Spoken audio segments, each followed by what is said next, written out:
അസ്സലാമു വറഹ്മത്തുള്ളാഹി വബറകാതുഹു. പ്രിയപ്പെട്ടവരെ, നമ്മൾ കഴിഞ്ഞ പൊതുപരീക്ഷയുടെ റിസൾട്ടുമായി ബന്ധപ്പെട്ട കുറേ വീഡിയോകളൊക്കെ ചെയ്തിട്ടുണ്ടായിരുന്നു. അതിനുശേഷം റീവാലുവേഷന്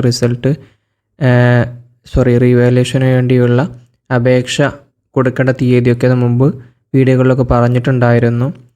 അപ്പോൾ അതൊക്കെ അവസാനിച്ചു. ഇനി നമ്മൾ കാത്തിരിക്കുന്നത് റീവാലുവേഷൻ്റെ റിസൾട്ടാണ്. പല വിദ്യാർത്ഥികളും രക്ഷിതാക്കളൊക്കെ ആവർത്തിച്ച് കമൻറ്റ് ചെയ്യുന്നതാണ് എന്നാണ് റീവാലുവേഷൻ്റെ റിസൾട്ട്. അപ്പോൾ അതുമായിട്ടുള്ള അപ്ഡേറ്റാണ് നമ്മൾ ഈ വീഡിയോയിൽ പറയാൻ പോകുന്നത്. അപ്പോൾ എല്ലാവരും വീഡിയോ മുഴുവനായിട്ടും കാണാം. അപ്പോൾ കുറച്ച് കാലത്തിന് ശേഷമാണ് വീഡിയോ ചെയ്യുന്നത്. ഇൻഷാ അല്ലാഹ് തുടർന്നുള്ള ദിവസങ്ങളിലൊക്കെ വീഡിയോകൾ പ്രതീക്ഷിക്കാം. അപ്പോൾ മദ്രസയൊക്കെ തുറക്കാൻ പോവുകയാണ്. അപ്പോൾ നമ്മൾ ഈ റീവാലുവേഷൻ്റെ റിസൾട്ട് വരുന്നത് ഈ മാസം ഉണ്ടാവില്ല എന്ന് കൺഫേം ആയിട്ടുണ്ട്. അടുത്ത മാസം, അതായത് ഏപ്രിൽ മാസത്തിലായിരിക്കും നമ്മുടെ റീവാലുവേഷൻ്റെ റിസൾട്ട് പബ്ലിഷ് ചെയ്യുന്നത്. അതിൻ്റെ ഇടയിൽ ഏപ്രിൽ 11 മുതൽ 16 വരെയുള്ള ദിവസങ്ങളിലായിട്ട് ചിലപ്പോൾ ഒരു ലീവ് വരാൻ സാധ്യതയുണ്ട്. ഉസ്താദുമാർക്ക് പ്രത്യേകമായിട്ട് സംസ്ഥയുടെ ഭാഗത്തു നിന്ന് ഒരു ക്ലാസ് ഉണ്ടായതുകൊണ്ട് ചിലപ്പോൾ ആ ദിവസങ്ങളിൽ ലീവ് ഉണ്ടാവാൻ സാധ്യതയുണ്ട്, ഉറപ്പില്ല. അപ്പോൾ അതോടുകൂടെ തന്നെ നമ്മുടെ പരീക്ഷ, നമ്മൾ റീവാലുവേഷൻ്റെ കൂടെ തന്നെയാണ് പരീക്ഷയ്ക്കും അപേക്ഷിച്ചിട്ടുണ്ടായിരുന്നത്. അപ്പോൾ പരീക്ഷയുടെയും അതുപോലെ റീവാലുവേഷൻ്റെയും റിസൾട്ട് ഒന്നിച്ചാണ് വരുന്നത്. കാരണം രണ്ടിൻ്റെയും ഒറ്റ പരീക്ഷ കഴിഞ്ഞ ഉടനെ തന്നെ ഒന്നിച്ച് വരുന്ന രീതിയിലാണ് പൊതുവെ ഉണ്ടാവാറ്.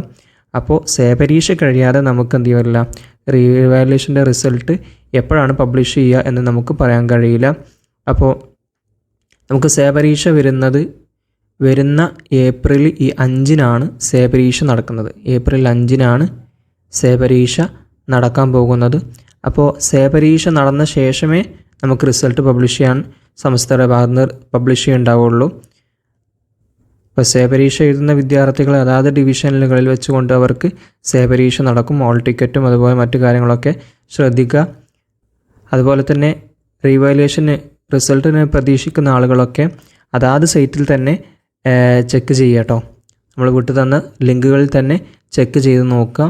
ചിലപ്പോൾ മാറ്റങ്ങൾ കണ്ടെത്താൻ കഴിയും. മുമ്പ് ഇതുപോലെ കുറച്ച് ദിവസങ്ങൾക്ക് മുമ്പ് ഞാൻ വീഡിയോ ചെയ്യണമെന്ന് കരുതിയതായിരുന്നു. അപ്പോൾ അന്ന് ചെയ്യാൻ കഴിഞ്ഞിട്ടുണ്ടായിരുന്നില്ല. അന്ന് വന്ന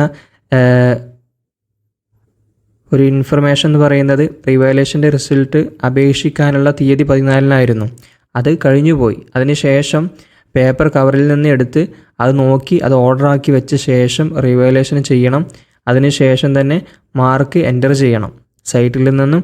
ഇപ്പോൾ ഓൾറെഡി 85 മാർക്കാണെന്നുണ്ടെങ്കിൽ ആ 85 എന്നുള്ളത് മാറ്റിയിട്ട് കുട്ടിക്ക് ഇപ്പോൾ എത്ര ഉണ്ട്, റീവാലുവേഷൻ കഴിഞ്ഞപ്പോൾ 95 ഉണ്ട് അല്ലെങ്കിൽ 97 ഉണ്ടെങ്കിൽ അത് ടൈപ്പ് ചെയ്ത് എന്ത് ചെയ്യണം, അവർ റെഡിയാക്കണം. എങ്ങനെ മൊത്തത്തിൽ അതൊക്കെ കഴിഞ്ഞ ശേഷം ഏപ്രിൽ 5-ന് പരീക്ഷ ഉണ്ടാകും. ആ പരീക്ഷയും കൂടെ കഴിഞ്ഞിട്ട് ഏകദേശം ഏപ്രിൽ 7 കഴിയുമെന്നാണ് അന്ന് കിട്ടിയ മെസ്സേജ്. അപ്പോൾ അതിനനുസരിച്ചാണ് ഞാൻ ഈ വീഡിയോ ചെയ്തിട്ടുള്ളത്. ഇൻഷാ അല്ലാഹ് നമുക്ക് പ്രതീക്ഷിക്കാം. അള്ളാഹു എല്ലാവർക്കും അർഹമായ മാർക്ക് നൽകി അനുഗ്രഹിക്കുമാറാകട്ടെ. കുറേ ടോപ്പേഴ്സ് മിസ്സായ കുട്ടികളുണ്ട്. അള്ളാഹു അവർക്കൊക്കെ ടോപ്പേഴ്സ് നൽകി അനുഗ്രഹിക്കുമാറാകട്ടെ. പിന്നെ അതുപോലെ ഈ പ്രാവശ്യം നമുക്ക് പൊതുപരീക്ഷ ഉണ്ടാവില്ല. +1 +2 10+2 ഈ 2 ക്ലാസ്സിനായിരിക്കും പൊതുപരീക്ഷ ഉണ്ടാവുക. ബാക്കിയുള്ള 5, 7 അല്ലെങ്കിൽ 6, 8 ഒന്നിനും ഉണ്ടാവില്ല. ഈ 10 അതുപോലെ തന്നെ +2 ഈ 2 ക്ലാസ്സിന് മാത്രമായിരിക്കും പൊതുപരീക്ഷ ഉണ്ടാവുക. ബാക്കിയുള്ള ക്ലാസ്സുകൾക്കൊന്നും ഇപ്രാവശ്യം പൊതുപരീക്ഷയില്ല. അടുത്ത പ്രാവശ്യമായിരിക്കും 6ഉം 8ഉം 10ഉം അതുപോലെ +2. ഓക്കെ.